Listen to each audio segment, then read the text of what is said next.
सलीम फारूकी का अफसानचा सुनते हैं। उन्वान है जो मिल बैठे दादा नाना। आज खाबा गली फूड स्ट्रीट की वो मेज दादाओं और नानाओं की किलकारियों से गूंज रही थी। ख्वाजा साहब के एजाज में उनकी मनपसंद देसी घी की पूरियां और हलवा मौजूद थी। बड़ साहब को पानियों के बगैर नाश्ता अधूरा लगता था। नली मगज से भरपूर डबल फ्राई निहारी और ताफ्तान, देसी घी के देसी मुर्गे, छोले, लच्छेदार पराठे, फ्रेंच टोस्ट और स्याह कॉफी, गरज जितने मुंह उतने ही मुरगन ग़िज़ाएं मेज पर मौजूद थी। दरमियान में ठंडी बोतल, आखिर में पेड़े वाली लस्सी, सब्ज कहवा के ऊपर कड़क दूध पत्ती ने तो मजा ही दोबाला कर दिया।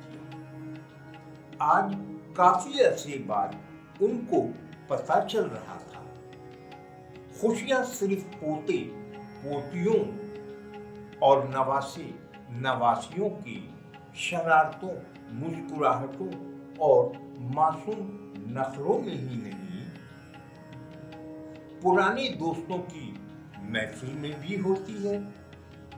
आखिर में घर पहुंचने से पहले सबने अच्छी तरह से मुंह साफ किया। नाना मियां ने एहतियातन एक खुराक इंसुलिन की चढ़ाई और आगा जी ने ग्लूकोफेज की गोली निगली। दादा जानी ने लैक्स की गोली खाई।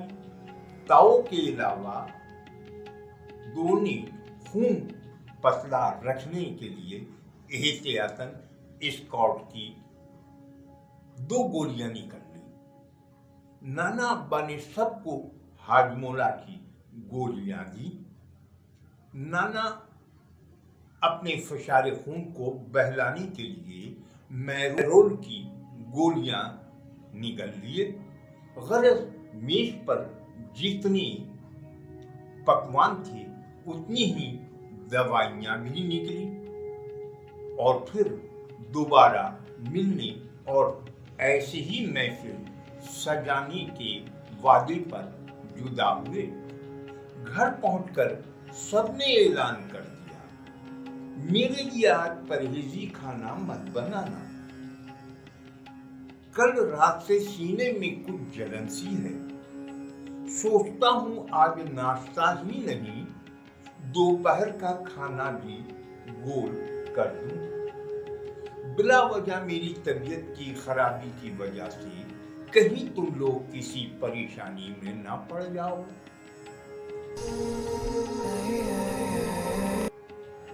आइए सुनते हैं मोहम्मद अली सिद्दीकी का अफसानचा दूर अंदेश। अपने ख्यालों में गुम यूं ही कहीं चला जा रहा था कि अचानक जौहर साहब की आवाज पर ठिठक कर रुक गया। कहाँ जा रहे हैं जनाब? उन्होंने करीब आते हुए पूछा। पता नहीं, मैंने उनकी तरफ देखते हुए बेजार से लहजे में जवाब दिया। सब खैरियत तो है? उन्होंने मेरा हाथ पकड़कर फौरन किनारे होते हुए पुरतशवीश लहजे में इस्तफसार किया।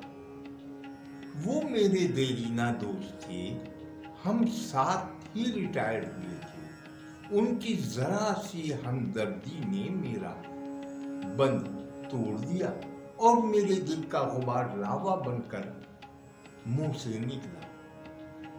क्या बताऊं जौहर साहब, अपने ही घर में अज़ोए मुअत्तल समझा जा रहा हूं। कभी कभी दिल चाहता है घर छोड़कर कहीं दूर चला जाऊं, लेकिन ये सोचकर रह जाता हूं कि जाऊं तो जाऊं कहां।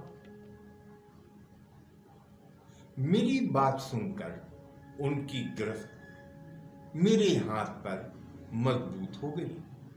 वो आगे बढ़ते हुए बोले, आइए मेरे साथ।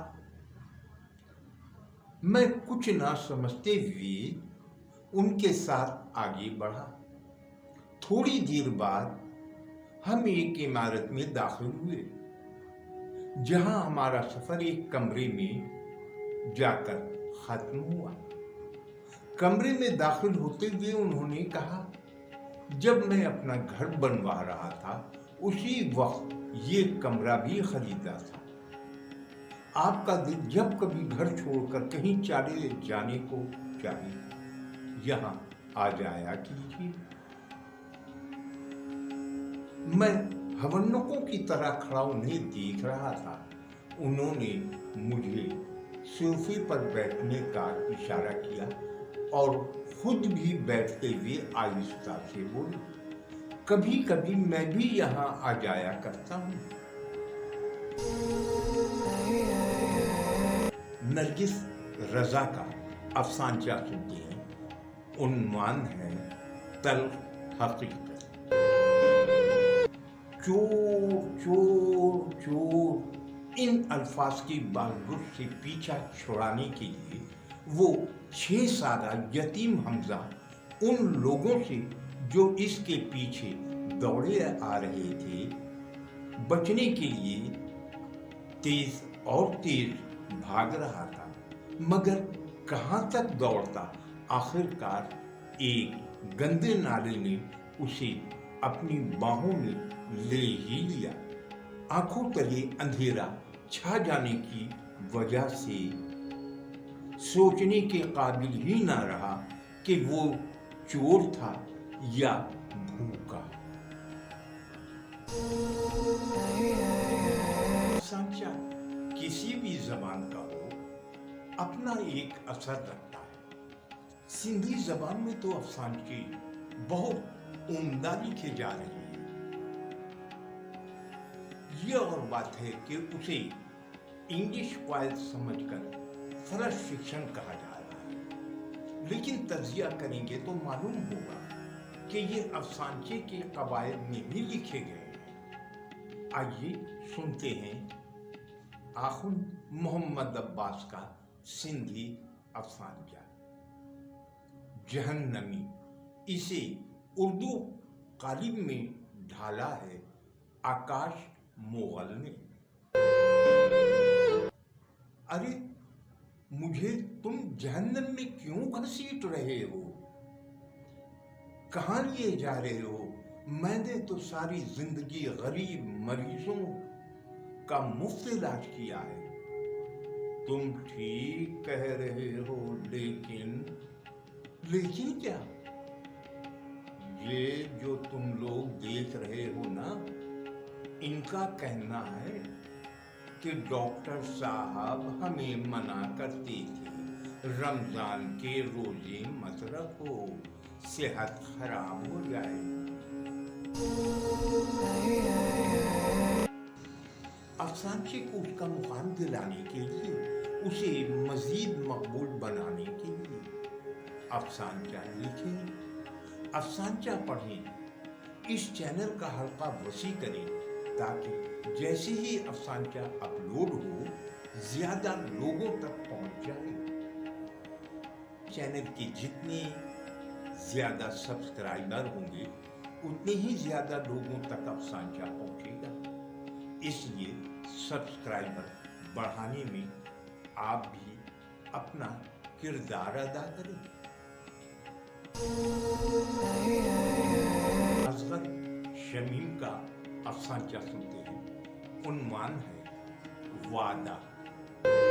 उसकी माँ दिन भर दूसरों के घरों में काम करती और देर रात तक लालटेन की धीमी रोशनी में सिलाई करती थी।